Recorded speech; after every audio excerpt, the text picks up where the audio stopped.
Amelia, primero agradecido por la entrevista y gracias de verdad por tu tiempo. Y la primera pregunta aquí en Univista en Sin Filtro es, ¿por qué decides lanzar un partido político? ¿Es el momento? ¿Crees que realmente Cuba va a cambiar después de 67 años? ¿Qué te lleva a hacerlo? Mira, mi partido no es el primer partido político que tiene Cuba. Cuba ha penalizado, los castristas han penalizado el derecho que tienen los ciudadanos cubanos a organizarse. Pero yo sí creo que estamos en un momento clave, en un momento de inflexión, en el que el cambio pareciera que va a ocurrir de un momento a otro. Los cubanos además confiamos en que así sea y tenemos que empezar a trabajar desde ahora para el país que queremos después, porque realmente la lucha no se va a acabar cuando se derroque a la dictadura, sino que a partir de ahí comienza una nueva lucha, que es la lucha por la reconstrucción del país. Entonces, aquellos que tenemos ese compromiso, esa vocación en el proceso de reconstrucción, que anhelamos regresar a Cuba, que queremos verla próspera, feliz, con desarrollo, yo creo que desde ahora tenemos que tener unas directrices claras de trabajo, opciones, proyectos, propuestas que se le puedan presentar a los votantes, a los electores, a esos futuros electores, y que ellos puedan ir decidiendo qué proyecto o qué propuesta los representa mejor y que en esa Cuba democrática pues tenga la opción de poder gobernar. ¿Puede realmente, Amelia, surgir un liderazgo? Sé que no es el primero ni el único. ¿Puede surgir un liderazgo político legítimo para Cuba desde el exilio? Yo creo que sí. Mira, ahora más que nunca nuestro pueblo se siente cercano. Esa distancia física que nos impuso la dictadura y que a su vez venía acompañada de la invalidación del discurso de aquella persona que se ve forzada al exilio, gracias a las redes sociales, se acortó. Y ahora más que nunca el pueblo entiende que el exiliado o el emigrado, el desterrado, no solo es una persona que tiene el derecho a participar y la validez, la legitimidad de hacerlo, sino que además es la persona que más interés ha mostrado, que habiendo huido del problema, se mantiene vinculado a él y que por ende en ese proceso de reconstrucción es una pieza clave. Y te voy a decir más.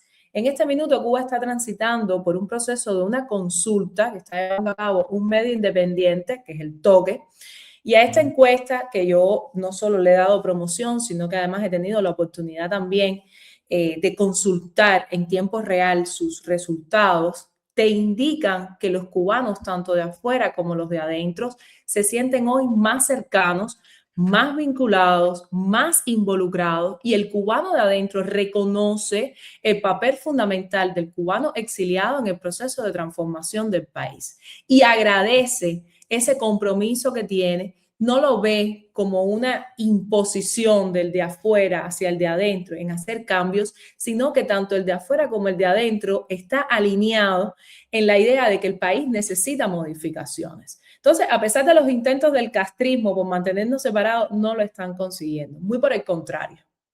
Fíjate, ¿qué tan viable? Te quiero hacer varias preguntas y te pido, porque sé que es muy Sí. tarde en la noche en donde te encuentras. ¿Qué tan viable es construir un proyecto político? Ya vamos a hablar del mismo.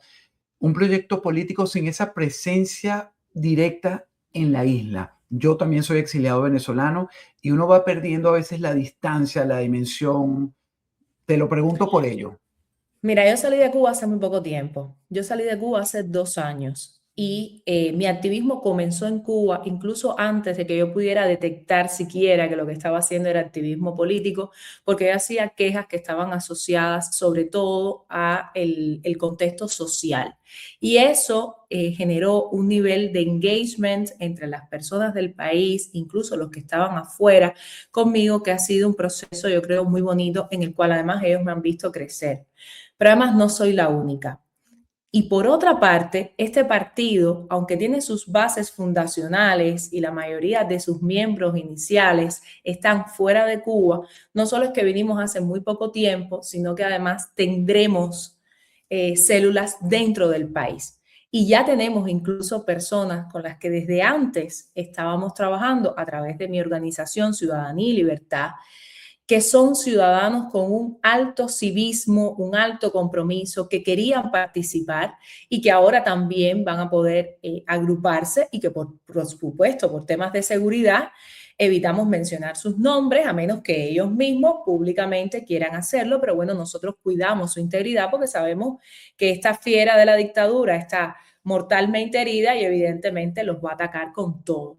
Pero no va a haber esa desconexión, o sea, no es un proyecto político que va a existir exclusivamente en el exterior del país. Y además yo creo que si algo entienden los cubanos es que la forma en la que pudimos concebirla fue esta, no por decisión propia, sino por la imposibilidad del sistema que establece en la Constitución del 2019, en el artículo 4 y el artículo 5, el no reconocimiento de otros grupos políticos, de otros partidos políticos, lo impide. Además, nosotros tenemos una larguísima lucha de héroes, de cubanos que han tenido que establecer sus proyectos políticos en el exterior por la misma razón. El mismo José Martí, el Partido Revolucionario Cubano, que era el partido de José Martí, se fundó para la organización de la guerra necesaria y se hizo en el exterior. Y siempre trabajó desde el exterior porque no tenía la opción de hacerlo dentro de Cuba. Entonces, esto no es algo que nos tome por sorpresa. Así es. Mira, ¿qué te hace a ti cambiar del activismo político, dejar la lucha y dar este paso? ¿Cómo me lo pudieras contar? Ay, ¿qué hace cambiar a un ser humano si no son las circunstancias? Mira, todo está en constante cambio. Hace 4 años, cuando yo empecé a hacer mis primeras denuncias, lo último que yo me hubiese imaginado era que iba a estar ahora en una entrevista contigo, sentada en Madrid, lejos de mis padres, hablando de un cambio radical para mi nación con la constitución, ¿no? La fundación de una propuesta política. No me lo hubiera imaginado porque era una madre devota, una trabajadora, una intelectual, pero las circunstancias te obligan a tomar determinadas decisiones. Cuando tú vives en una dictadura tienes menos opciones que el resto a decir voy a ser apático ante la política. Si bien yo considero que todos deberíamos tener una actitud hacia la política y todos deberíamos participar, cuando vives en dictadura eso casi es impositivo, porque tú tienes que aprender a defenderte. Como mismo evolucioné de esa madre devota a una activista por los derechos humanos, por las constantes violaciones de derechos humanos que he visto en mi país, motivada por supuesto por la empatía, pero también por haber sufrido en carne propia el asedio, la intimidación, la amenaza, el descrédito, hasta el exilio. Hoy te digo que no se puede continuar diciendo vamos a organizarnos, esto puede funcionar, no podemos seguir emitiendo ese discurso de optimismo que no viene respaldado de propuestas claras, de proyectos sensatos, de ideas, de decirle a la gente esto es lo que hay, esto es lo que yo puedo ofrecer. Y si tú sientes que te puedes identificar con eso, partiendo de la idea de que no soy yo sola, sino que es un grupo de personas, que es perfectible, que es cambiable, si nosotros empezamos a traer eso sobre la mesa, primero estamos legitimando lo que es la oposición, que el régimen siempre ha querido invalidar, por una parte, y por otra parte estamos diciendo existe un camino hacia la democracia y lo podemos construir entre todos. O sea, no podemos seguir denunciando sencillamente las violaciones, denunciando la existencia de una dictadura y quedar tan tranquilos hasta que llegue el momento de entonces tumbar a la dictadura y ver cómo nos organizamos. Nosotros tenemos que optimizar ese tiempo. Ahora es el momento de trabajar para el día siguiente, sin desechar todas las tareas que como activista me acompañan, sin dejar de abogar por la libertad de los presos políticos, sin dejar de manifestarme por las violaciones de derechos humanos, por la falta de libertad de expresión, por las carencias que sufre el país. Es que eso lo podemos hacer y además tiene que ser el discurso que prime ahora, pero trabajar en las bases sólidas de la Cuba democrática que queremos, eso también lo podemos ir haciendo, nadie nos lo puede impedir, solo nos los está impidiendo los dogmas originales que te imponen las dictaduras. Por ejemplo, el hecho de que tú creas que hacerlo va a enviar una señal al mundo de soberbia o de prepotencia. Nosotros tenemos que empezar a normalizar la democracia. Lo normal es que las personas quieran hacer carrera en la política, lo normal es que las personas quieran participar, lo normal es que las personas quieran organizarse, lo normal es que si tú tienes vocación de servicio, tú se lo digas a los demás y le des la alternativa, la opción de que te puedan elegir o de que elijan a otro. Eso es lo normal. Claro, y el tema viene, yo como venezolano viendo también la carrera política y de elecciones que tienen el liderazgo de María Corina Machado cuando no se ha terminado la dictadura, entonces uno pone en entredicho algunas preguntas. Y ahí te pregunto, porque quiero que me hables de dos cosas fundamentales. Lo que tiene que ver el Partido Liberal, las bases de lo que está proponiendo el Partido Liberal ortodoxo cubano, frente a lo que pueden ser otras ofertas que han pues puesto en la mesa algunos otros cubanos y que no han llegado a buen término. Y bueno, tú hablas de derecha y de libre mercado. ¿Cómo se traduce eso frente a una crisis tan pasmosa que vive el cubano después de 67 años? Mira, es bueno que tú hagas esa pregunta porque también hay mucho temor, ¿ok? Los cubanos tienen Mm, mucho temor y por mucho tiempo han sentido mucho temor. Los cubanos sienten que el libre mercado viene acompañado de la brutalidad de quedar desamparados. Y no es así. O sea, yo abogo porque el individuo tenga muchísimo más protagonismo y menos dependencia del Estado. ¿Por qué? Porque yo provengo precisamente de un país donde el Estado te ha creado muy dependiente de él precisamente para poderte chantajear con gratuidades que hoy existen en el mundo entero y que no impiden que las personas puedan tener plenitud, desarrollo, generar riquezas.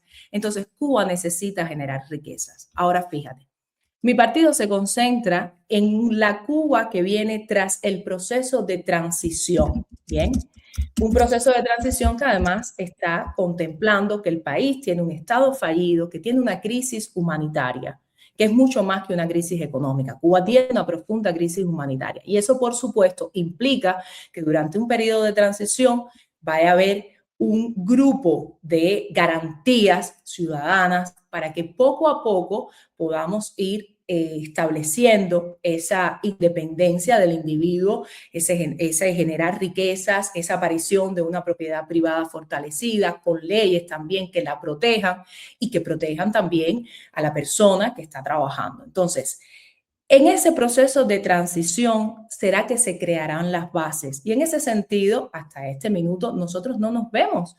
De hecho, hay otras propuestas que te hablan de un gobierno transicional. Yo creo incluso que Cuba va a necesitar de mucho apoyo internacional durante ese periodo. No sería además la primera vez que tendríamos ese apoyo. Tras el fin de las guerras de independencia de nuestro país, nosotros también tuvimos un proceso de transición que vino acompañado de los Estados Unidos precisamente por el deterioro que tenía la nación. Entonces, ese temor que nosotros tenemos hoy, que le tenemos muchos temores, porque es un país que tienes que construir de cero, ¿no? Ese temor, los cubanos lo que sí tienen que saber es que no van a estar desamparados. De hecho, los cubanos ahora mismo no están desamparados. Cuba recibe ahora mismo más ayuda humanitaria de la que jamás había recibido y recibe más ayuda de los Estados Unidos que de la Unión Europea. Por sorpresivo, vaya, por sorprendente que nos pueda resultar, hay un reconocimiento de que el pueblo está pasando por una profunda crisis humanitaria y no se va a dejar a las personas sencillamente morir. Ese es el discurso que quiere vender el castrismo y no es así. Todos los procesos serán paulatinos. ¿Por qué si creo en las leyes del libre mercado? ¿Por qué creo? Porque creo en el individuo. Yo creo que la persona, yo creo en las fortalezas de las personas para generar riquezas, creo en la individualidad, creo en la participación y además creo que mientras más dependientes te hacen los estados, lo que están buscando más que todo es comprar tu lealtad. Y no lo soporto, lo detesto, es algo que detesto.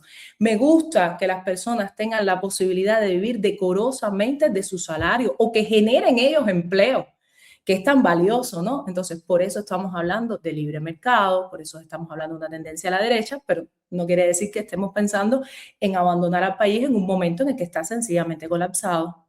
Sí, no dejar el activismo, seguir trabajando y esperar el mejor momento. Fíjate, mencionas el pensamiento martiano como base, ¿no? ¿Cómo Sí. evitas, Amelia, que se quede esto en un discurso simbólico y lo conviertas y lo puedas convertir en políticas concretas reales de gobierno? Mira, José Martí, yo siempre digo que ojalá José Martí hubiera sobrevivido a las luchas por la independencia de Cuba, porque hubiéramos estado contando otra historia. De hecho, creo que lo que más une a las personas que se están integrando alrededor de este proyecto es ese principio martiano de centrarnos en los humanos, de centrarnos en el ser humano. Entonces, no creo bajo ninguna circunstancia que Martí se vaya a volver un discurso de demagogia, porque además, si te has estudiado o el que se haya estudiado los discursos del apóstol, algo que Martí elogiaba muchísimo era el desarrollo. Todo lo que guardaba relación con el desarrollo, Martí lo admiraba. Y eso, precisamente porque significa beneficio, confort, estabilidad para el ciudadano, es la base de nuestro partido.